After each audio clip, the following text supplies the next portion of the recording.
High Spot Podcast, Ridgefield Park, New Jersey, Battle Club Pro. Welcome to War. We are joined by the one and only Mia Yim. Mia, how you doing? I'm cold. Yes, it's unseasonably cold here in March. Hopefully you brought a jacket. I mean, I brought as much warm stuff I got from home. We don't really have that in Orlando. Yeah, but we're talking about, how it being really cold here, and you're kind of used to the warm weather and things like that. But, how, first of all and foremost, how are you feeling? Are you close to 100%? Not close, but getting there. As long as there's improvement every day. Who really is 100% I nowadays? mean, my doctor was telling me, you're not going to be 100% for 6 months anyway, but that's the normal for any break. Mm-hmm. But I'm able to run. I started kicking last week, so as long as I keep up with the PT, keep doing my aquatherapy, I'm good. You talk about aquatherapy. How's that been working well? I mean, I used to be a swimmer as a kid, but ever since I dyed my hair, now I'm like, I just want to get my ankle good. I'm tired of the water. I can't mess with the water. So you talk about going to the nice weather of Orlando, coming up here, and thank you for coming here and making the trek. Yes, because thank you. We followed you on Instagram. It was a crazy trek for you. We directed everywhere. Even to get here. But you came to took a dog sled. I ran. Nothing was going to stop her from getting it. In the snow. And then with one leg. Yeah, exactly. That's the passion. That's the love dedication, for Battle Club Pro. You made a huge announcement here today. There's going to be a first ever women's show for Battle Club Pro, and talk about that too, and just. We'll get to the women's revolution, I guess, but talk about the first female show for Battle Club Pro, May 26th. Well, the ladies are taking over. Ever since I worked my first Battle Club show, I knew it was something special, so it's nice to see them actually going forward and doing something for the women and bringing women from just not in the area, but all over the country. So I'm really excited to see the first ever women's show and what they could put on, and I know there's going to be some good matches of women today that they're going to also, like the winner of the first match and the winner of the main match, they're going to have a match at this all women's show, so I'm really excited for that. Talk about everyone's going to, when they introduce you, they'll be like former Mae Young Classic competitor. Talk about just that. Don't rub it in, Jeff. Seriously. Talk about that. I apologize for him. I really do. It's all good. Talk about that experience and how it was to wrestle with all those amazing competitors. It was so much fun because She's getting goosebumps just talking about it. Yeah. Well, I'm also freezing too. It's cold. It was awesome because all my friends were there. So it was from my friends from the UK to Japan. Like, all my friends were there, and even those that has been in WWE for several years, like Natalia was there. Like, it was a big reunion for me, and it was nice to finally see that at WWE we have a tournament dedicated to us, and to be able to show what we can do 100% rather than just, okay, you're this character and you can only do this. Like, we were allowed to do every and anything that we wanted to do, say if we were at Shimmer. So it was awesome to just have a free reign, to be with my friends, to just kind of like still learn TV and just the coaches. It was a great experience. I mean, talking about that, we had a seminar earlier on the day where you spoke to a lot of aspiring young talent, and there's no doubt that, they look at your career and what you've done in your career so far as something that they want to aspire to do. Can you talk a little bit about what it's like to go out there? We ask certain people this too. What's the most common question you get asked at these type of seminars? Well, this was my first seminar. Well, the second one, but the first one I ever done on my own. Mm-hmm. So it was a learning process for me too. So I just wanted to make sure that they're able to really take from this seminar and bring it into, say, if they were to get a tryout next month or to do a TNA knockouts only thing, they're able to not just do indie style, but to do TV style as well, because now everybody is getting an opportunity. So I don't want them to get too used to just doing indies. So I want them to adapt to doing hard cam and characters and just being animated rather than just focusing on moves, because that was one of my the hardest transitions into TV. Mm-hmm. So I just wanted to make sure that they were able to really grasp that, they have an opportunity to be on TV, so they should learn how to do both styles. But it was a lot of fun. What's the best advice that you've been given, that you've been able to give to the students here at the seminar, that really is something very important that you've carried through your career so far that you want to send the message to them? Probably one of the biggest advice I've been given was legit to not give up because there's so many haters out there and there's so many people that's waiting for you to fail that if you let them win, then what are you going to do with your life? Like, if you can overcome that, you can overcome anything. So no matter whatever I say, whatever your trainer says, do what you want to do and pursue your dream no matter what. So that's always been something big to me that I always try to tell everyone that looks up to me. Why wouldn't they look up to you, honestly? Seriously. I mean, what you've done so far and what you plan on doing in the future when you're back to 100%, we can't wait to see here at the High Spot podcast and cover it and discuss it. But, to elaborate on that, when you're talking about opportunity, right? Jeff and I constantly go on, we beat in the bush, and we sorry guys I asked this question again though, but it's important because nowadays it feels like 2017 was such a huge boom in wrestling. It feels that way. 2018 is absolutely an evolution with the women's revolution. Just wrestling in general, it just seems like with social media, there's just so much more content out there that back to the days of tape trading don't exist anymore, thank God, where you can actually post stuff on YouTube and go out there and reach out promoters. Talk about the importance of social media for you, how it's gone to the point where you look at guys like Cody, for example, or guys that have been released from WWE, going out there and making a name for themselves and really marketing themselves to the point where it's not necessarily just about learning what to do in the ring, but learning how to market yourself and brand yourself as well. Right.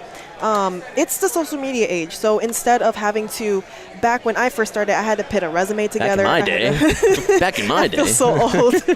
We're right there with you, man. You had to put like a resume together with 8x10s and then like a CD or a tape to send to these places, where now all you have to do is just post up one of these, do this, and then you could just send it to an email and they could get it that hour. So it's like, I always stretch the fact that, one, you have to be professional, because if you come off like an ass on social media, whether it's just character or, people's going to perceive that as you. And like I said, everybody has one of these too, so you have to be professional nowadays. You have to be image conscious, so you can't just go out drinking after, at an after party, because even though you had a killer match, they're going to probably post a photo of you being drunk off your ass the next day, and that's what you're going to be known for. So it's just being professional both in and outside the ring. And then it's the privilege of being able to have YouTube, Daily Motion, being able to, I have a match, here's a link, here you go, you can check it out, rather than just, okay, give me 2 weeks, I'll send you out a tape. Okay.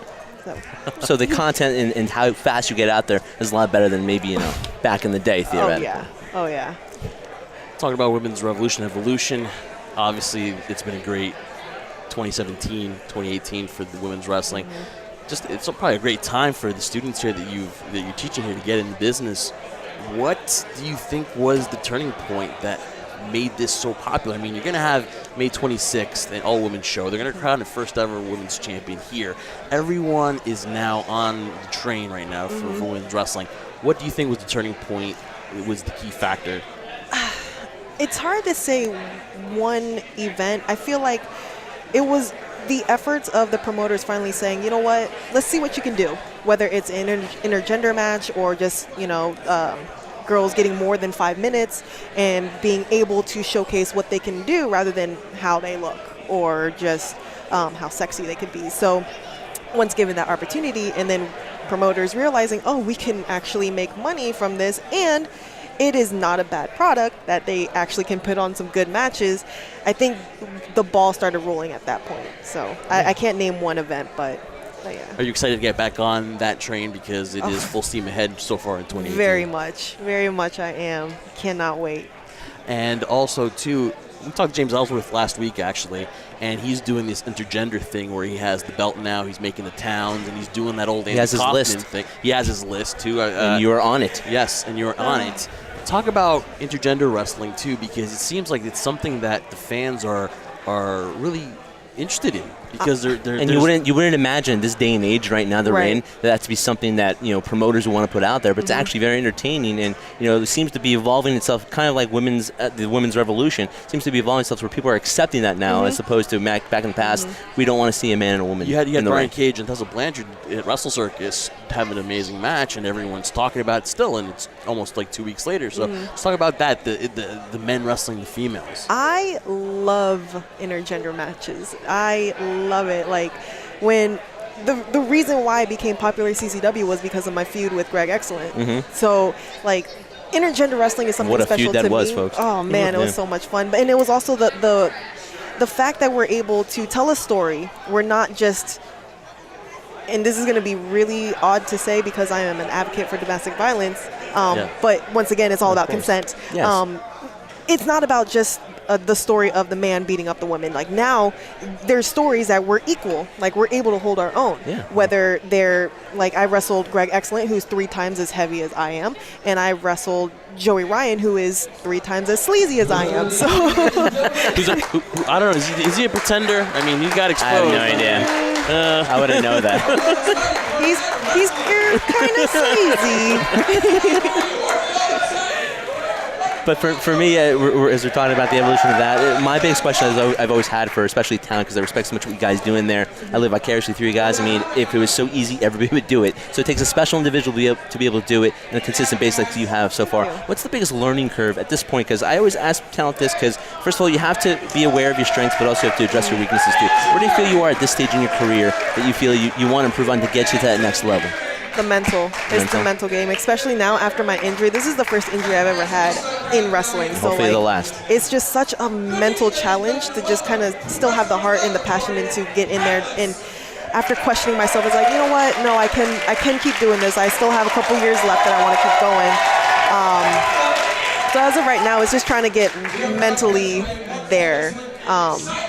But I know once I get back in the ring and just relive what I've missed for the last 4 months, like, okay, I'm ready to go. Is that going to be an adjustment for you? Because stepping away, your body's not used to that daily grind, so it kind of goes through phases. Yeah. So is it going to be more of like trying to get your body used to that mentality of getting in there and taking bumps, going in there and doing the normal routine? I think so. Like, I've been missing the travel life, and then after this hectic weekend, I'm already kind of like over it. But I'm excited to get back in the ring. I've been doing bumps on just like, not in a ring, just like in a MMA mat. That way, in a ring, it'll be a lot easier. So I'm kind of like prepping my body. I know I'm going to not have any wind my first couple matches. Oh, yeah. And one final one for me is we're in the backdrop of New York City. How do you still have that feeling that you're in the metropolitan area, that you're here, you know, in spirit here, like being a part of Battle Club Pro? It's still special to wrestle in New Jersey, New York? Absolutely. After training in Philly and having to travel from DC all the way to the tri-state area, it's nice. It feels like home. I am a DC, Virginia person, so I'm not a fan of New York. I'm not a fan of the fast life, but just being back up here, it feels like home. And we feel like home having you here, man. We do. So welcome home. Thank you so much. What's the over-under you're going to watch Black Panther?